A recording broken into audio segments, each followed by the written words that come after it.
Good afternoon, you all. This is Steve. It is Sunday, September 28th, 2025. And we're currently at Raymond Airport. Actually, it's John Bell Williams. KJVW is the identifier.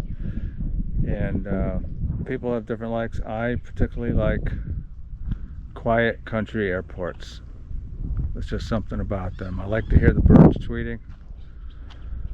And what we're going to do today is do a quick view of the Maule MxT-7. It's a 180 horse Lycoming engine. It is one of the newer engines, which means the time before overhaul TBO is 2,200 hours, which is outstanding. And we'll do a little walk around. We're going to have one plane taking off, so we might hear some noise, and I'll just stop talking when that plane flies by. Really nice family from Austin, Texas. I just met them. That's another great thing about flying.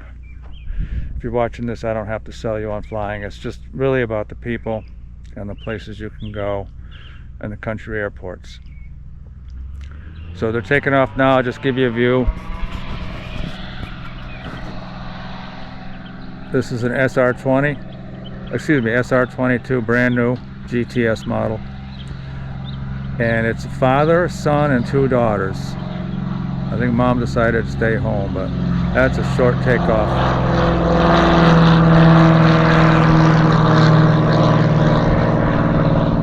That's a beautiful thing. Look at that, with the clouds in the background.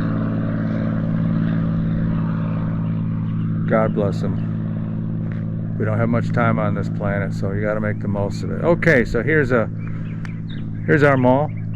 STOL, short takeoff and land. It is mostly fabric in the back.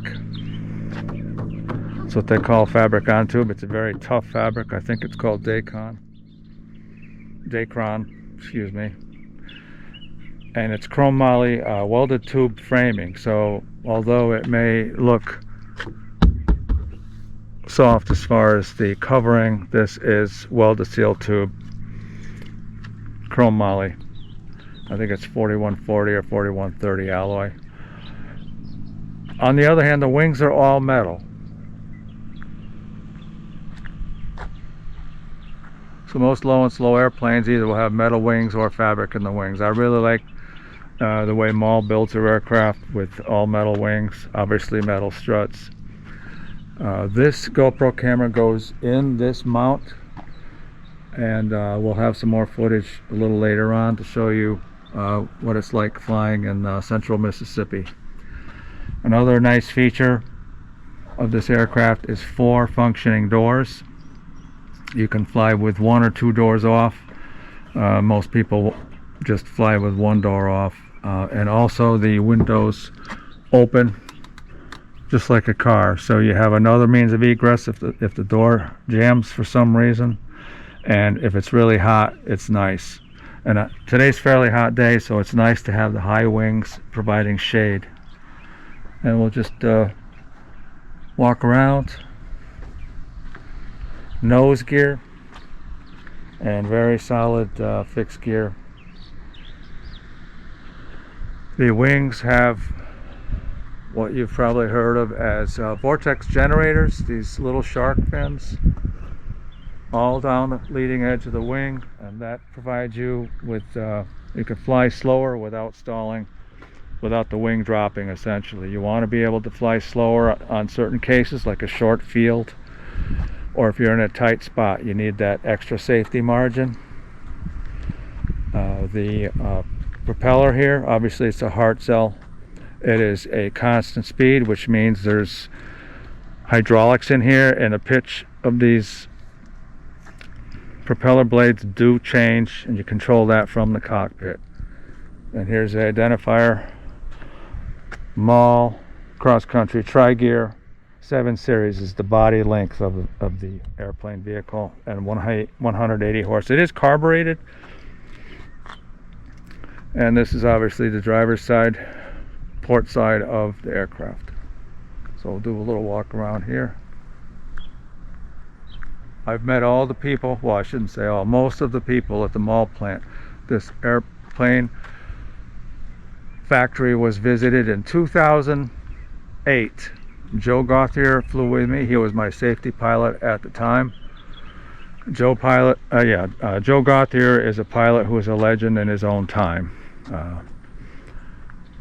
He built several aircraft and he was my mentor. And he didn't cut me any slack. He trained me a lot. We did photo missions and he was always training me during the photo mission. And quick look inside here, your usual 6-pack. And then right under the stick label N, November 779 Zulu, is the indicator, and that is for VOR or GPS landings. It has this is the glide slope indicator. Glide slope is the up and down, telling you if you're on the vertical correct path, and then left and right. So this is our glide slope indicator. GTN 650. It is IFR equipped. This is a late model intercom. So you have 2 radio channels, COM1, COM2, and you can switch between them. You can talk and listen on one and listen on the other, which is really important for instrument when you're communicating or listening to more than one source of either weather information or another tower.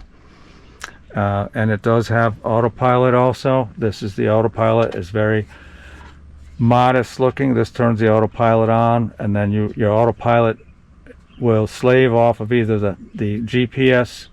GPSS is GPS steering, and that's up on this display.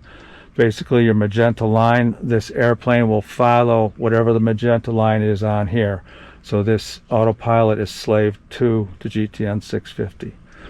Alternatively, you can select heading, and then the steering will slave off of this compass indicator, or what's known as a directional gyro. This is no different in function as this compass up here. The difference is this compass will turn and wiggle on you as you bank and turn the aircraft. This uses a gyro internally, so you can be in a steep bank turn or you can be rocking your wings, and it's going to be steady as far as what direction you're pointed in. So this is used, it's slave to the autopilot here in heading mode. And this is also obviously it's a turn and slip indicator. The ball shows you if you're slipping or if you're coordinated. The ball down here, left and right standard rate turns, but all these little lights light up for your autopilot, for your heading. It'll also track, the autopilot will also track the ILS signal or the VOR signal. ILS just means Instrument Landing System. So we have flown this aircraft just under 1,000 hours. I think it's 980 hours. So there's at least 1,200 hours of enjoying economical flight with a fixed gear aircraft, and it's really the dependability. And this is a pretty good storage area in back. There is a rear seat. I have taken the rear seat out because I travel for my job, and I'm always carrying luggage and bicycles and so forth. So I don't think we've ever had 4 people in the airplane. I've had 3. You can have 4 obviously, but I don't like people being too crowded either. So, and this is something also unique in the Maule. This is what they call the patroller package. So when you're in flight and everything is closed up like this, you have your window here, which you can open up to 80 knots, which we've done for photography, and then this lower viewport, so when you're sitting in that seat you can look down almost directly below you, and if you tilt the wings to the left a little bit, you can look directly below. So if you're trying to spot a place to land in an emergency, this is really nice. This is also part of the patroller. Obviously the people in the back seat, when the seat is installed, have a tremendous view from the inside looking out. So that's a really nice feature. She's been good to us. Of course, we look for the best mechanics we can find. And we still have our Connecticut registration, even though we're down here in Mississippi temporarily. And the whiskers on the back is for the radio, the directional radio, the VOR radio, whatever you want to call it. So I mentioned earlier the autopilot can steer off of the directional radio, and it's using these whiskers here on the back I just pointed to get the signal to help you steer the plane and get on the center line of that runway. And this is a nice view from the back. Aft light up here. This is a horizontal stabilizer, and you see this has got a lot of surface area, and this controls the pitch. So when you pull back on the yoke, this is going like this, which lowers the tail and which raises the nose, so you pull back to climb. So when I describe things, some of this description is for people new to flying, and that's about it. We're gonna go flying now.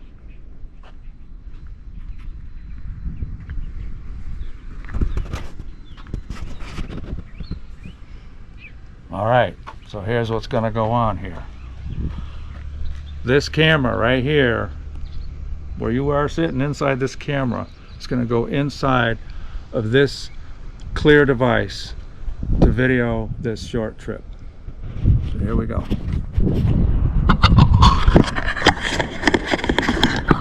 The biggest challenge that I've seen with these little cameras is heat. If you get warm,